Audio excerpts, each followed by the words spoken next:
Good morning दोस्तों, welcome to our channel Jwalpa coaching classes. हम discuss कर रहे थे हिस्ट्री का फर्स्ट चैप्टर क्लास 10 का, that is the rise of nationalism in Europe. अभी तक के वीडियोस जो आपने प्रीवियस वीडियोस देखे होंगे, हम लोग काफी कुछ डिस्कस कर चुके हैं। हमने डिस्कस किया है नेशनलिज्म के बारे में, उसके बाद हमने डिस्कस किया था कि फ्रेंच रेवोल्यूशन हुआ था। फ्रांस एक पहली यूरोप कॉन्टिनेंट की पहली कंट्री थी या पहला नेशन था जिसने अपनी आज़ादी हासिल की थी, लेकिन धीरे धीरे उस पर नेपोलियन बोनापार्टे ने की डिक्टेटरशिप आई, उन्होंने उसको रूल किया, उन्होंने वहाँ काफ़ी सारे एडमिनिस्ट्रेटिव रिफॉर्म्स लाए। फिर हमने ये भी स्टडी किया था कि कुछ चेंजेस तो बेनिफिशियल थे जो लोगों ने होल हार्टेडली एक्सेप्ट किए, लेकिन जो फ्रांस से बाहर की टेरिटरीज थी उनमें जो उन्होंने रिफॉर्म्स लाए थे वो एक्सेप्टेड नहीं थे। और फिर एक टाइम आया कि बैटल ऑफ वाटरलू हुआ, जब नेपोलियन बोनापार्टे को हार का सामना करना पड़ा। उसके बाद वापस हम उस सिचुएशन में आ गए कि हमें एक यूरोपियन कॉन्टिनेंट में पता करना था कि नेशन वाइज उसको वो करना था, क्लासिफाई करना था, क्योंकि उस टाइम तक पता नहीं था क्या फ्रांस है, क्या डेनमार्क है, क्या इटली है, ये सब कुछ नहीं मालूम था। तो उसके लिए क्या हुआ था, नेशनलिज्म को बनाया गया था यूरोप कॉन्टिनेंट में। और उस टाइम पे जो डिफरेंट सेक्शंस थे वो सामने आए थे। डिफरेंट सेक्शंस से मेरा मतलब है कि जो डिफरेंट टाइप के लोग हुआ करते थे। जैसे फर्स्टली हमने डिस्कस किया था अपनी वीडियो में एरिस्टोक्रेट्स के बारे में। मैं बहुत बार आपको एरिस्टोक्रेट्स के बारे में समझा चुकी हूँ। आई होप अब आप लोगों को पता होगा एरिस्टोक्रेट्स कौन सी सेक्शन को बिलोंग करते थे या कौन सी क्लास को बिलोंग करते थे। उसके बाद हमने डिस्कस किया था न्यू मिडिल क्लास के बारे में। मैंने आपको बताया था बच्चों की न्यू मिडिल क्लास वो क्लास थी जिसमें ना तो लोग ज्यादा अमीर थे ना ज्यादा गरीब थे। ये वर्किंग क्लास पीपल की क्लास थी, मतलब जो लोग जॉब करते थे। इंडस्ट्रियलाइजेशन वगैरह हुआ था इसमें। और जब ये लोग जो पुअर लोग थे, जब ये थोड़ा बहुत एडुकेट होना स्टार्ट हुए थे, जब इन्हें एजुकेशन मिल गई थी, इन्होंने एजुकेशन स्टार्ट हो गई थी इन लोगों की, तो इन्होंने जॉब करना स्टार्ट किया। इसीलिए ये लोग पुअर की कैटेगरी से किस में आए, न्यू मिडिल क्लास की कैटेगरी में आए। उसके बाद हमने ये भी डिस्कस किया था कि इसमें कुछ लोग थे जब पढ़ लिख गए थे तो उनके दिमाग में क्वेश्चंस अराइजेस हुए कि ऐसा क्यों, वाई, ये मोनार्कियल है या ऑटोक्रेटिक है। जो भी ये टर्म्स थे हम ऑलरेडी डीपली डिस्कस कर चुके हैं इनके बारे में पिछले प्रीवियस वीडियोज में। तो if you want to know about them please watch them. और उसके बाद हमने इसमें लिबरल्स और कंजर्वेटिव्स पढ़े थे। इसी के अंदर न्यू मिडिल क्लास के अंदर मैंने आपको डिफ्रेंशिएट करके बताया था कि लिबरल्स कौन थे, कंजर्वेटिव्स कौन थे। तो शॉर्ट में मैं एक बार फिर रिवाइज करवा देती हूँ कि लिबरल्स वो थे जो जिनकी सोच बहुत ज्यादा ब्रॉड माइंडेड थी, खुली सोच वाले। और कंजर्वेटिव कौन थे, जो नैरो माइंडेड पीपल जो थे वो थे, कंजर्वेटिव्स थे। इसके बाद हमने इसमें एक और सेक्शन के बारे में पढ़ा था प्रीवियस वीडियो में। क्या पढ़ा था हमने, कंजर्वेटिज्म आफ्टर 1815, मतलब कंजर्वेटिव क्लास के बारे में पढ़ा था 1815 के बाद। ठीक है, उसके बाद हमने उसमें सब कुछ डिस्कस किया कि उन लोगों ने क्या किया। उन्होंने ट्रीटी ऑफ वियना साइन करी। ट्रीटी ऑफ वियना के 4 नेशंस ने साइन की थी, ऑस्ट्रिया, प्रूशिया, रशिया और ब्रिटेन ने। और इस ट्रीटी ऑफ वियना के अंदर इन्होंने वापस से, क्योंकि जैसे कि मैंने आपको बताया कंजर्वेटिव्स पुरानी सोच वाले थे, इन्हें कोई बदलाव, इन्हें कोई चेंजेस पसंद नहीं थे, लेकिन इन्होंने क्या किया, जो चेंजेस, जो बदलाव मतलब इनकी पावर को और स्ट्रेंथन कर सकते थे उन्हें तो होल हार्टेडली एक्सेप्ट किया, मैंने आपको बताया था। लेकिन बाकी चीजों में ये वापस री एंटर होना चाहते थे, वापस रीस्टैब्लिश करवाना चाहते थे। जैसे कि बार्बन डायनेस्टी इन्होंने रीस्टैब्लिश करवाई, वापस से मोनार्कियल रूल इन्होंने रीस्टैब्लिश करवाया, ऑटोक्रेटिक रिजाइम्स इन्होंने फिर से स्टार्ट करवाया। ये सब हम अपनी पिछली वीडियो में डिस्कस कर चुके हैं। तो अब हमने भाई पढ़ लिया एरिस्टोक्रेट्स के बारे में, न्यू मिडिल क्लास के बारे में, उसी से 2 रिलेटेड टॉपिक पढ़े हमने, कंजर्वेटिव्स और लिबरल्स। फिर हमने कंजर्वेटिव्स को डीपली पढ़ा, द कंजर्वेटिज्म ऑफ आफ्टर 1815 में। अब बात करते हैं हम अपने अगले सेक्शन की। तो आज का हमारा जो टॉपिक है वो है द रेवोल्यूशनरीज। रेवोल्यूशनरीज जैसे नाम से ही आप लोगों को पता चल रहा है, बेसिकली जो ये रेवोल्यूशनरीज थे ये वो लोग थे जिन्होंने अपने जहन में उठने वाले सवालों के जवाब मांगे। इन शॉर्ट हम कह सकते हैं ये लिबरल्स ही थे। ठीक है, कि अगर ये चीज चल रही है तो क्यों चल रही है, अगर ये हो रहा है तो why, they want their answers, उन्हें अपने आंसर्स चाहिए थे कि ऐसा क्यों, वाई। अगर मोनार्कियल रूल है तो क्यों, हम गवर्नमेंट बाय कंसर्न क्यों नहीं बना सकते, क्यों, क्योंकि एक पढ़ लिख गए थे, थोड़ा बहुत पढ़ लिख गए थे वो लोग। दूसरी बात, वो लोग चाहते थे चेंजेस जो हो वो लोगों के फेवर में हो, केवल एक ही का वो नहीं हो कि हाँ जो पावर चला रहा है सिर्फ उसी की बात सुनी जाए। चेंजेस जो वो लोग चाहते थे वो फेवरिज्म में चाहते थे। और वो क्या चाहते थे, वो ये चाहते थे कि जो ये चीजें हो रही हैं उस पर उन्होंने सवाल जवाब करने जब शुरू किए तो उन्हें जो नाम दिया गया वो लिबरल नेशनलिस्ट का नाम दिया गया, जो कि ये क्योंकि उन्हें लगता था जो कुछ भी ये कंजर्वेटिव्स कर रहे हैं, मतलब कंजर्वेटिव सेक्शन के लोग जो कुछ भी कर रहे हैं वो सही नहीं है। कि कुछ चेंजेस उन्होंने एक्सेप्ट किए थे कंजर्वेटिव्स ने, जो उनको लगता था उनकी पावर इंक्रीज करने के लिए या पावर स्ट्रेंथन करने के लिए इम्पोर्टेंट है। ठीक है, वो चीज तो ठीक है, लेकिन कुछ वो फिर वापस उसी चीज में घुसते जा रहे थे जो पहले थी, जिससे उसको यूरोप कॉन्टिनेंट को आजाद करवाने की कोशिश की गई थी। आजाद हुआ भी था, वापस उसी चीज में आ रहा था। तो वो लोग, वो रिवॉल्यूशनरीज यानी कि ये लिबरल्स वो चीज बर्दाश्त नहीं कर पा रहे थे। उन्हें चाहिए था ऐसा क्यों, हम इसको चेंज क्यों नहीं कर सकते। ठीक है, तो आज की जो ये क्लास है इसमें हम डिस्कस करेंगे रेवोल्यूशनरीज के बारे में कि उन्होंने क्या क्या स्टेप्स लिए अपनी बात को सामने रखने के लिए। और बेसिकली वो किसके अपोज में जा रहे थे, सीधे सीधे कहेंगे कि बेसिकली वो अपोज कर रहे थे कंजर्वेटिज्म को। जो ये रेवोल्यूशनरीज थे या आप कह सकते हो लिबरल नेशनलिस्ट थे, ये बेसिकली किसको अपोज कर रहे थे, कंजर्वेटिज्म को अपोज कर रहे थे। क्योंकि जैसा कि क्लियर है, conservatives narrow minded, liberals broad minded.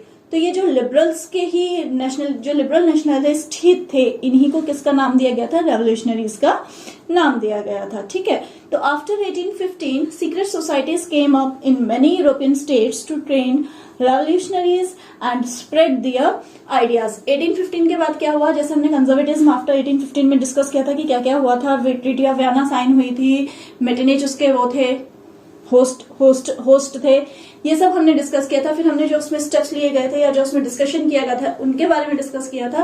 अब 1815 के बाद क्या हुआ, सीक्रेट सोसाइटीज यूरोप में बनाई गई। सीक्रेट सोसाइटीज मतलब जो छुप के काम करती हैं। ठीक है, और इनमें किसको ट्रेनिंग दी गई, रेवोल्यूशनरीज को, लिबरल्स को ट्रेंड किया गया। और ये छुप के काम इसलिए हो रहा था क्योंकि पूरे कॉन्टिनेंट में किसका दबदबा था, कंजर्वेटिव्स का दबदबा, पावर का कंट्रोल था। पूरा कॉन्टिनेंट किसके कंट्रोल में था, कंजर्वेटिव्स के कंट्रोल में था। तो ये सीक्रेट सोसाइटीज बनाई गई और इन रिवोल्यूशनरीज को ट्रेन किया गया ताकि इनके जो अपने आइडियाज हैं, जो इनकी सोच है, जो ये समझते हैं, इन चीजों को स्प्रेड किया जा सके। ठीक है, तो 1815 के बाद पहला स्टेप तो ये लिया गया। Secondly, revolutionary commitment to oppose monarchial forms that had been established after Vienna congress and to fight for liberty and freedom. उसके बाद रेवोल्यूशनरीज का क्या कमिटमेंट था, रेवोल्यूशनरीज ने ये कमिट किया था कि हम इस मोनार्कियल रूल से एंडिंग चाहते हैं, हमें मोनार्कियल रूल नहीं चाहिए। उन्होंने अपोज किया था मोनार्कियल रूल का, और वही जो monarchial rule Vienna, treaty of Vienna में साइन हुए थे या जो स्टेप्स उस टाइम पे लिए गए थे, इन्होंने उन सबको अपोज किया। And they want their own freedom, वो अपनी आजादी के लिए लड़ रहे थे। उन्हें कोई भी मोनार्कियल रूल नहीं चाहिए था, उन्हें गवर्नमेंट बाय कंसेंट चाहिए थी। यानी कि मैं सीधे सरल शब्दों में कहूं तो they want to oppose autocratic regimes and they want to support democratic regime. मतलब ऑटोक्रेटिक रेजाइम्स का मतलब रूल विदाउट एनी रेस्ट्रिक्शन। ये उस चीज को सीधे सीधे अपोज कर रहे थे और ये चाहते थे कि डेमोक्रेटिक रेजाइम यूरोप कॉन्टिनेंट में आए। और उसके डेमोक्रेटिक रेजाइम्स का मतलब क्या हुआ यहाँ पे, गवर्नमेंट बाय कंसेंट, मतलब लोगों के द्वारा चुनी गई सरकार। ये लोग इस चीज पे बिलीव करते थे। फिर क्या हुआ, most of these revolutionaries also saw the creation of the nation states as a necessary part of this struggle for freedom.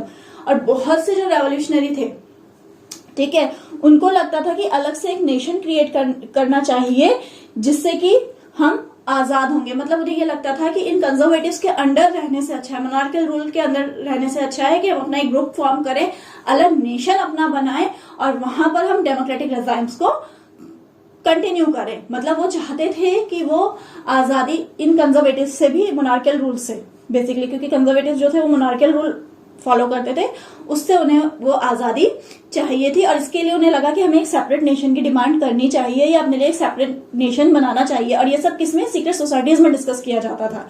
ठीक है, ओपनली नहीं हुआ था उस टाइम पे क्योंकि कंजर्वेटिव्स का दबदबा बहुत ज्यादा था, लेकिन धीरे धीरे स्टेप्स लिए जा रहे थे। सीक्रेट सोसाइटीज जो फॉर्म हो रही थी वहां पर इन लोगों के डिस्कशंस और स्टेप्स को फॉलो किया जाता था।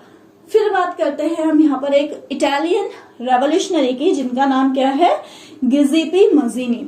He was an Italian revolutionary, ठीक है। और इनका जन्म हुआ था, he was born in Geneva in 1807। He became the member of secret society of Carbonari and founded two more underground societies. इनका जो जन्म हुआ था वो जिनेवा में हुआ था 1807 में, और ये कार्बोनरी सोसाइटी के एक मेंबर थे। He was also a revolutionary. इन्होंने अपने अंडर 2 अंडरग्राउंड सोसाइटीज को फॉर्म किया, मतलब जो देख एकदम सामने से ना पता चले, मतलब कि सीक्रेट सोसाइटीज थी तो अंडरग्राउंड सोसाइटीज को भी इन्होंने 2 अंडरग्राउंड सोसाइटीज को फॉर्म किया। First one was market Young Italy in Marseilles and second one was Young Europe in Berne, ठीक है। These were the 2 societies he form, underground society he form by him. He was an Italian revolutionary, so he founded 2 underground societies, and this is market. This is very very important question. It usually comes in exams. ठीक है. उसके बाद Mazzini believed that God had intended nations to be the natural units of mankind. गिजिपी को ये लगता था कि जो भगवान है उन्होंने ये सृष्टि का निर्माण किया है, उन्होंने चाहा है कि जो एक जैसे लोग हैं, एक जैसी सोच रखते हैं या एक जैसे हैं, उन्हें नेचुरल एनवायरनमेंट में जीने का पूरा हक है। गॉड भी यही चाहते हैं, ठीक है। उसके अलावा क्या और स्टेप्स लिए गए थे? Metternich described him as the most dangerous enemy of our social order. उन्होंने स्टेप्स तो बहुत लिए थे, कंजर्वेटिव्स को हटा के लिबरल्स जो है वो चाहते थे, क्या चाहते थे? डेमोक्रेटिक रिजाइम्स चाहते थे। स्टेप्स भी उन्होंने लिए, लेकिन इसी दौरान जब वो ये सब सीक्रेट सोसाइटीज वगैरह फॉर्म कर रहे थे, अंडरग्राउंड सोसाइटीज वगैरह फॉर्म कर रहे थे, उसी टाइम जो मेटेनिच थे उन्होंने एक स्टेटमेंट दिया था। मेटेनिच कौन थे? जिन्होंने होस्ट की थी, क्या की थी? होस्ट ट्रीटी ऑफ वियना, हमने लास्ट वीडियो में पढ़ा था। He hosted treaty of Vienna. उन्होंने डिस्क्राइब किया था किसको? गिजिपी को as the most dangerous enemy of our social order. ये बहुत ज्यादा खतरनाक है, किसके लिए? उनके सोशल ऑर्डर के लिए, उनके सामाजिक ऑर्डर के लिए। और उन्होंने उसे खतरनाक क्यों बताया था? क्योंकि उनका जो इफेक्ट था किसका? गिजिपी का, वो बहुत ज्यादा तेजी से बढ़ रहा था। अब भाई एक तरफ कंजर्वेटिव है, एक तरफ लिबरल्स है या रिवॉल्यूशनरीज है। कंजर्वेटिव कि उसमें मेटेनिच को हम ले रहे हैं और इसमें गिजिपी को हम ले रहे हैं, तो जब दोनों चीज ऑपोजिट है एक दूसरे के, तो वो एक दूसरे के लिए ऐसे ही तो वर्ड्स यूज करेंगे कि डेंजरस है, ये है, वो है। अब फ्रेंडली बिहेवियर तो वो दिखाएंगे नहीं आपस में, क्योंकि बात अपोजिंग की हो रही है एक दूसरे को। तो उन्होंने इस स्टेटमेंट को बोला था that he was the most dangerous enemy of our social order, क्योंकि कहीं ना कहीं उन्हें खतरा था कि ये इंसान जो सीक्रेट सोसाइटीज में अपने रेवोल्यूशनरीज साथियों के साथ मिलकर जो सीक्रेट सोसाइटी फॉर्म कर रहा है, ये कहीं ना कहीं आगे जाके इन कंजर्वेटिव्स के लिए प्रॉब्लम क्रिएट कर सकता है, ठीक है। तो अभी तक हमने इनमें सेक्शंस की बात करी, एरिस्टोक्रेट्स की बात करी, मिडिल क्लास की बात करी, कंजर्वेटिव्स की बात करी, अब हमने रिवॉल्यूशनरीज के बारे में भी जान लिया। तो ये चीजें उस टाइम पे चल रही थी। उसी दौरान एक और चेंज आया, और वो चेंज क्या था? यूनिफिकेशन का। मतलब कि 3 नेशंस को आपस में, जो 3 नेशन है उन्हें यूनिफाई करना था, यानी 3 नए नेशन स्टेट्स बनाने थे। अभी तक यूरोपियन कॉन्टिनेंट थी, मैंने आपको बोला था जैसे पहले, अब तो वर्ल्ड मैप में हमें इजीली पता चल जाता है कौन सी कंट्री कहाँ है, कौन सी कॉन्टिनेंट में कौन सी कंट्री है। पहले के टाइम पे ऐसा नहीं था, इसीलिए उस नेशनलिज्म को फॉर्म करने के लिए, क्रिएट करने के लिए डिफरेंट सेक्शंस के लोग आगे आए, जिन सेक्शंस के बारे में हमने पढ़ा अभी, ठीक है। उसके बाद एक और स्टेप लिया गया था उस टाइम पे, और वो लिया गया था यूनिफिकेशन का, मतलब कि सबको यूनाइट करके रखना, ठीक है, जो एक उस नेशन को बिलोंग करते हैं। और इसमें जो फॉर्म किए थे, 3 नेशंस फॉर्म किए थे उस दौरान, and that were your Britain, Germany and Italy. तो हम अब 1 बाय 1 इनकी फॉर्मेशन पे डिस्कस करेंगे, इनके कि ये यूनिफाई कैसे हुए, इनका यूनिफिकेशन कैसे हुआ। तो सबसे पहले हम बात करते हैं द मेकिंग ऑफ जर्मनी की, कि जर्मनी कैसे बना। अभी हम जानते हैं जर्मनी नेशन है, जर्मनी एक कंट्री है, लेकिन पहले तो नहीं थी, इसका भी तो कंस्ट्रक्शन हुआ होगा ना, क्रिएट हुई होगी। तो हम इसके यूनिफिकेशन के बारे में पढ़ते हैं, इसकी क्रिएशन के बारे में पढ़ते हैं कि जर्मनी कैसे बना। उसी के बाद हम अगली वीडियोस में डिस्कस करेंगे और कॉन्टिनेंट्स कंट्रीज के बारे में। जैसे कि मैंने आपको बताया, हम बेसिकली यहाँ पर 3 कंट्रीज को डिस्कस करेंगे, 3 नेशंस को डिस्कस करेंगे, that is Italy, Britain and Germany. और फर्स्टली हम डिस्कस करेंगे किसका यूनिफिकेशन, जर्मनी का। तो जो हमारा रिसेंट जर्मनी है, जिसे आज की डेट पे हम वर्ल्ड मैप में देख सकते हैं, उसे पहले वो कहीं एग्जिस्ट नहीं करता था, उसे बनाया गया। जितने भी जर्मन लोग थे, जो कोई प्रूशिया में था, कोई डेनमार्क में था, कोई कहीं था, इन सबको एक साथ लाया गया और एक न्यू नेशन का फॉर्मेशन हुआ, जिसे बोला गया जर्मनी। इसको हम डिटेल में डिस्कस करेंगे अपने नेक्स्ट वीडियो में। So keep watching Jwalpa coaching classes, we will meet soon. Thank you.